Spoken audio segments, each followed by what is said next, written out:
shut it down and take a look at it, because there's something wrong with it.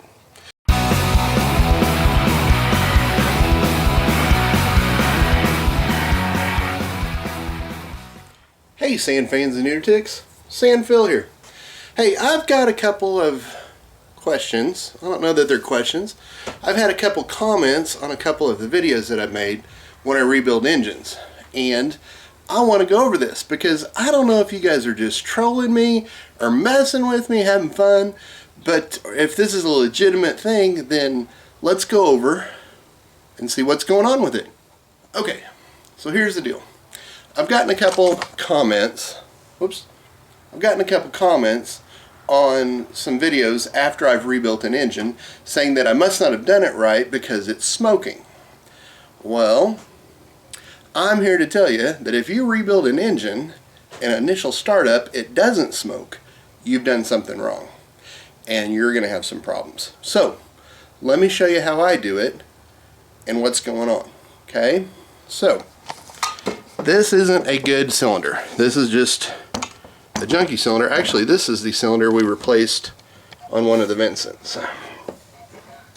Okay, so here we go.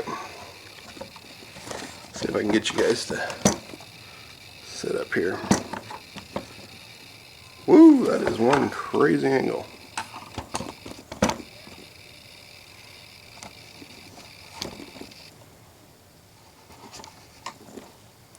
Okay, so here's the cylinder, okay, and here's the piston.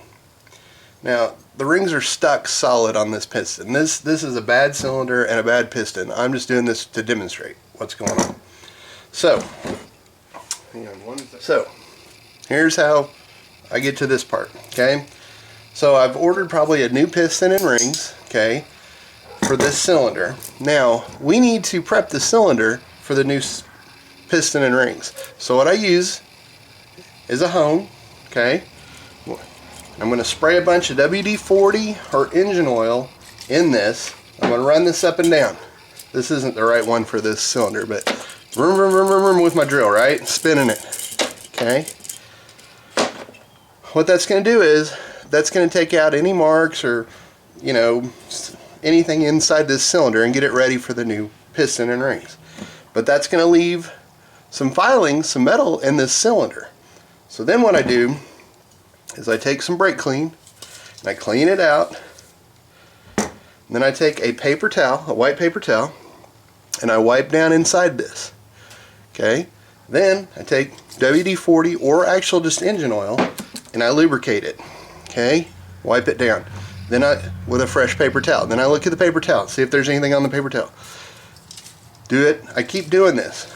Brake clean, WD-40, oil, whatever I've got, okay, until that paper towel comes out completely clean. When that paper towel is clean, then I take either WD-40 or usually it's engine oil, and I coat this cylinder. I mean, it's just dripping in oil, okay.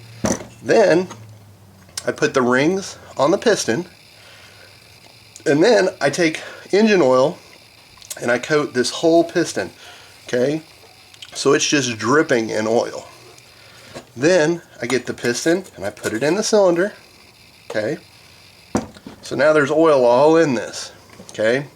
Now when I get it all together, back on the bike with the base gasket without the head or anything on it, I turn this over real slowly and I watch this and make sure that it's going up and down. And every once in a while I'll even put some more oil inside this cylinder, okay. Now, I don't have a head, but when I do valves, okay, I do the valves, and you've seen me do it. I've got tons of videos on this. You've seen me lap the valves in, so I use the valve lapping compound and lap them in. Then I oil the shaft of each valve really well, dip them in oil, boom, and then they go up into the head.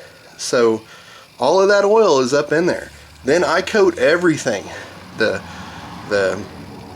cam is just drenched in oil. Everything I do is just drenched in oil when I get done. Then I bolt all this engine up together. Now, before I start this engine on the initial startup, I mix 2-stroke oil in my gas.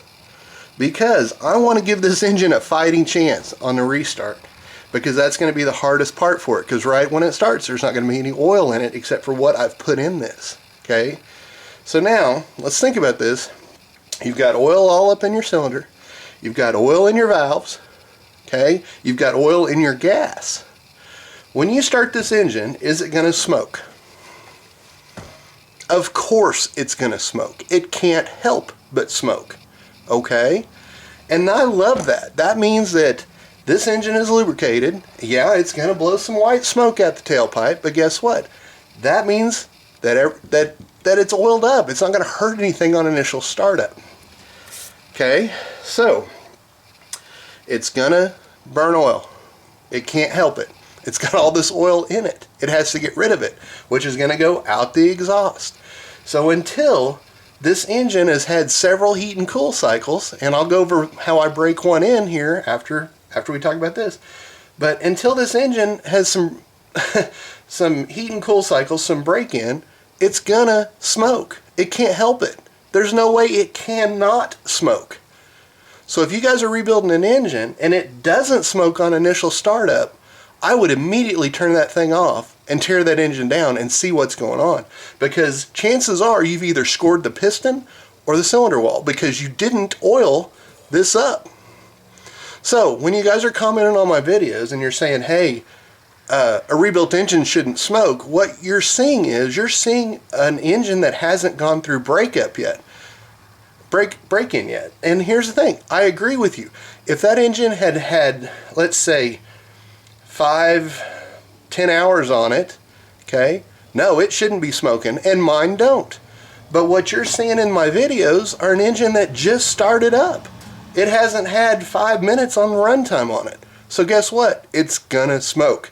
Now, here's how I break my engines in. So I run half a tank of 2-stroke gas in the gas tank on a rebuilt engine. So it's going to smoke no matter what. If you've got oil in your gas and it's going through this combustion chamber, it's going to smoke. But I feel like that helps lubricate the top end and keeps the valves and the chain and all that stuff lubricated until this engine can break in, until it goes through break-in period. Now the way I break it in on initial startup, and this is what you guys are seeing in the video, you're seeing my initial startup, which I like to show because, you know, that's when something's going to fail. If I didn't do something right, it's going to fail on initial startup. But it's going to smoke. It's got all the oil in it, so it's going to smoke. So you're seeing it smoke. The way I do it is I run a heat cycle on it. So I wait until this engine on idle runs up to temperature, okay, and then I turn it off. And then I let it cool down, and I let it cool down until it's completely cold. Now I do that 3 times, okay? 3 heat cycles like that. What I'm doing is I'm trying to set the rings in this cylinder. So it's going to smoke, because when it initially starts, these rings aren't set anyway. So it kind of all has to work together. It has to get married together. These piston and rings need to get married into this cylinder bore, okay? So, alright, so 3 of those. 3 heat and cool cycles. Boom, boom.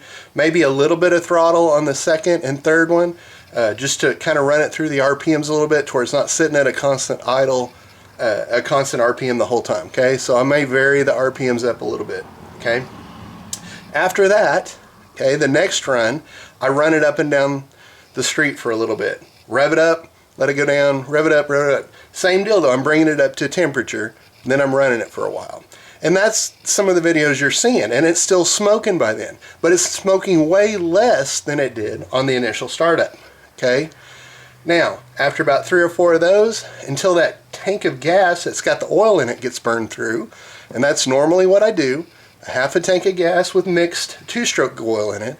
When that tank's done, I'm pretty sure that that engine is pretty well broken in. After that, regular gas in the tank. I change the oil, okay, and when I change the oil, I'm looking for metal, things like that, so it does an oil filter and change after that. New fresh oil, and then you're good to go. By then, it's not smoking. Or if it is smoking, it's not smoking very much, and it will considerably get less and less to where it doesn't smoke at all. But The initial question was, and the initial comments that I was getting was, I must have done something wrong because a rebuilt engine shouldn't smoke. Well, I'm telling you right now, I don't care who rebuilds your engine.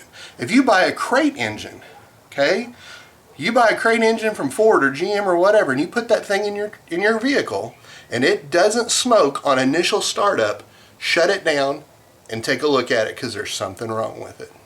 Because they do the same thing. There is oil in that cylinder. And what does oil do if you've got it in your combustion cylinder? It's going to smoke. Okay? Anyway, this is Sam Fill Out. I'm sorry if I got too heavy or whatever, but I mean, and like I said, maybe you guys are just trolling me and we're all having a laugh.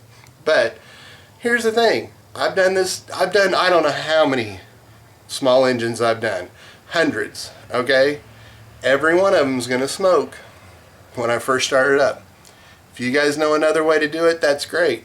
My engines seem to hold together after I redo them, so I'm going to continue to do this. And so every time I rebuild an engine, guess what? It's going to smoke for the first half a tank full. It's going to. It can't help it because it's got two-stroke gas in it. It's got to burn all the oil out of the cylinders and the valves and all that. All that's got to get burned out. But you know what? That's breaking that engine in good and slow. So that engine's going to last. So anyway, like I said, sorry if I got too heavy on everybody. But I couldn't understand these comments. So anyway, Sam Fill Out. You guys be safe out on the dunes. Bye.